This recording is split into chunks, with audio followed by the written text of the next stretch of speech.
If you were Dan Loeb, you would be disappointed, too, because Dan Loeb was agitating for Sony to spin off as much as 20% of the entertainment division, which does TV shows like Breaking Bad, movies like Spider-Man, for example, sell it in an IPO and run it as a separate business. He said that unlock that value. Such a move, right, would first of all, would force the movie and the TV businesses to compete on equal footing with rivals like Rupert Murdoch's 20th Century Fox, and also, you know, raise some cash and dedicate that to the struggling electronics division. None of this happened. None of this happened because Sony formally rejected Loeb's proposal last night. They hired Morgan Stanley. They hired Citigroup. They said, we took a good, hard look at it. But Kazuo Hirai, the CEO, said shareholders are going to benefit from 100% of the upside in the entertainment division. I can actually go through the arguments. Number one, the demand for content is increasing. We know this to be true. Number two, full integration.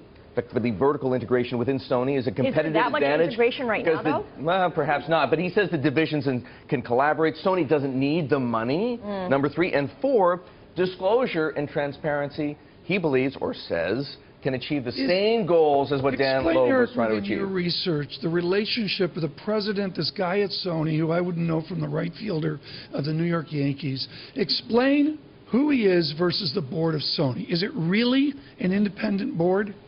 You got to convince as much as a Japanese board can be independent. Kazuo Hirai is an insider. He's been with Sony for 30 years. But people do believe, Dan Loeb included, that he's a breath of fresh air. That's why Dan Loeb put this proposal on the table. Was he because with the combination of Kazuo Hirai and the change in mindset that's taking place in Japan countrywide with the advent of Abenomics is enough to catalyze change at Sony. If he felt that it were a waste of time, he wouldn't have put the proposal on the table.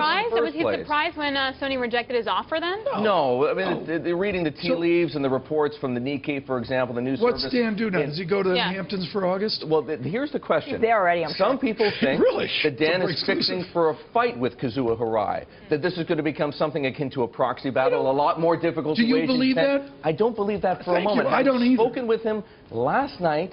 He told me that there's a lot to like in Sony's response, the commitment to transparency, the commitment to disclosing a detailed breakdown of the performance of the entertainment businesses on a regular basis, and to holding regular meetings with management for the benefit of investors. Ultimately, he says, will get me partway to what I wanted to achieve with an IPO.